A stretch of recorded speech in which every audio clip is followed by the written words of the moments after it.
लेकिन कुछ ऐसे लोग हैं जो कि मंदिर बनने में विघ्न डालते हैं। हमारा आशीर्वाद है केहू ने विघ्न डाली।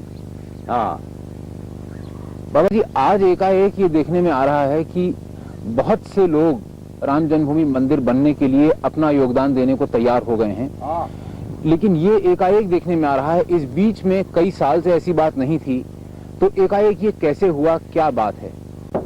सब कुछ देवराहा बाबा के आशीर्वाद से हुआ। हाँ राम मंदिर शिलान्यास के बारे में महत्वपूर्ण फैसले अयोध्या या फैजाबाद में नहीं किए जा रहे, ये फैसले लखनऊ या नई दिल्ली में भी नहीं किए गए, बल्कि सब कुछ वृंदावन में देवराहा बाबा के आश्रम में तय हुआ। देवराहा बाबा ने ही विश्व हिंदू परिषद के नेताओं को निर्देश दिए।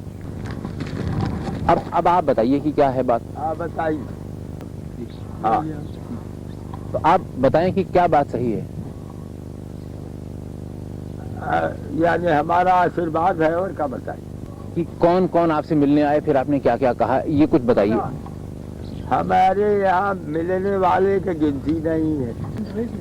हाँ पढ़ा।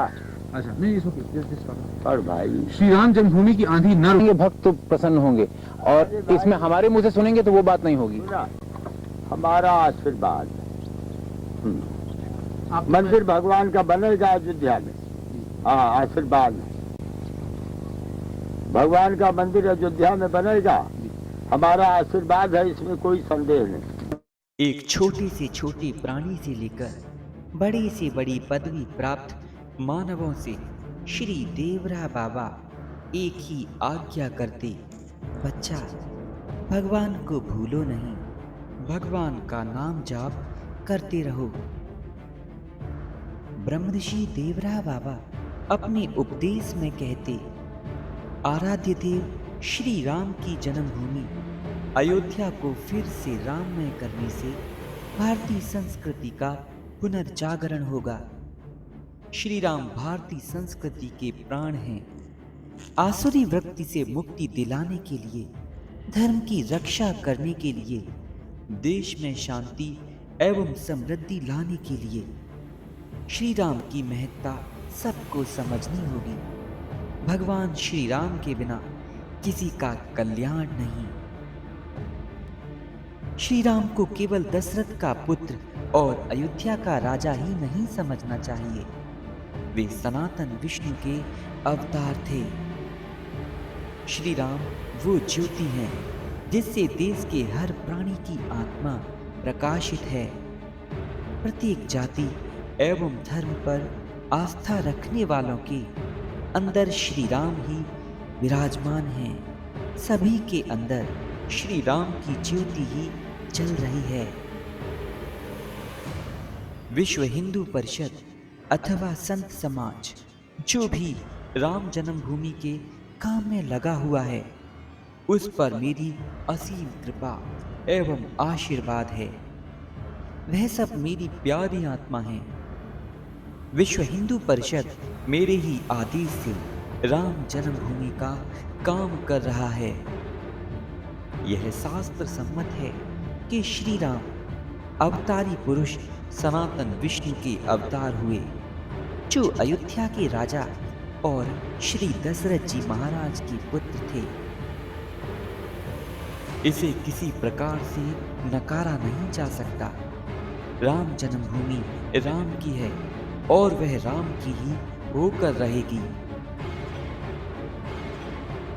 इसी भावना से अंतर्गत ही उन्होंने भारत के पूर्व राष्ट्रपति डॉक्टर जाकिर हुसैन, पूर्व केंद्रीय मंत्री श्री रफी अहमद किदवई तथा अरब के राजदूत श्री अली हसन के साथ साथ देश के तमाम मुस्लिम, सिख, ईसाई धर्मों के अनुयायियों को राममय सृष्टि तथा उसके भिन्न भिन्न स्वरूपों का वर्णन कर श्री राम का साक्षात्कार भी कराया।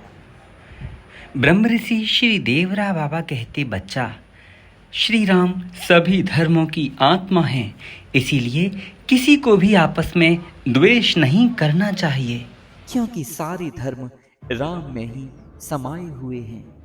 अवधपुरी मम पुरी सुहावनी, उत्तर दिश सरयू बह पावनी।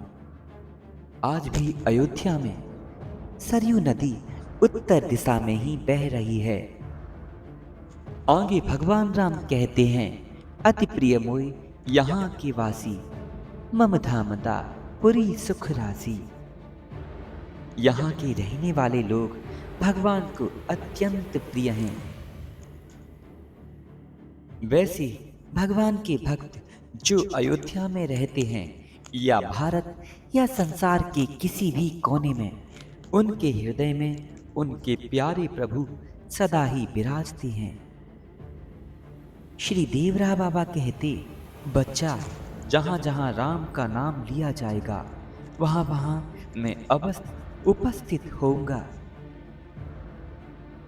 बाबा क्या कहते, किसे समर्थन देते, यह सब तो लौकिक दृष्टि का प्रतिबिंब था। उनका अंतर जगत तो सदैव राम के साथ था। दूसरे प्राणी भी श्री राम से जुड़े, इसीलिए बाबा राम जन्मभूमि के प्रसंग की बराबर ही चर्चा करते, उपदेश देते।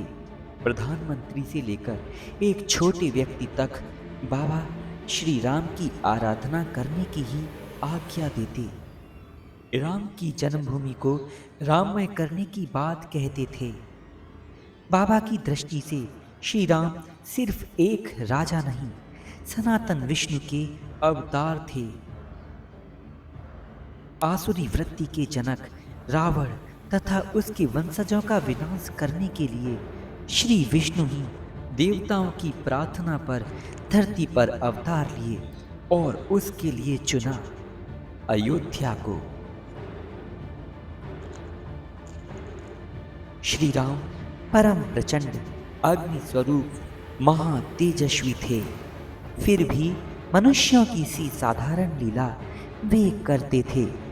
उनकी लीलाओं को देखकर बड़े बड़े ज्ञानी भी भ्रमित हो जाते। बाबा अपने उपदेश में श्री राम की महिमा सर्वाधिक प्रतिपादित करते। जितना बड़ा यह विस्तृत आकाश है, उससे भी बड़ी श्री राम के नाम की महिमा है। इसीलिए प्रत्येक प्राणी को राम नाम अवश्य लेना चाहिए। राधे राधे।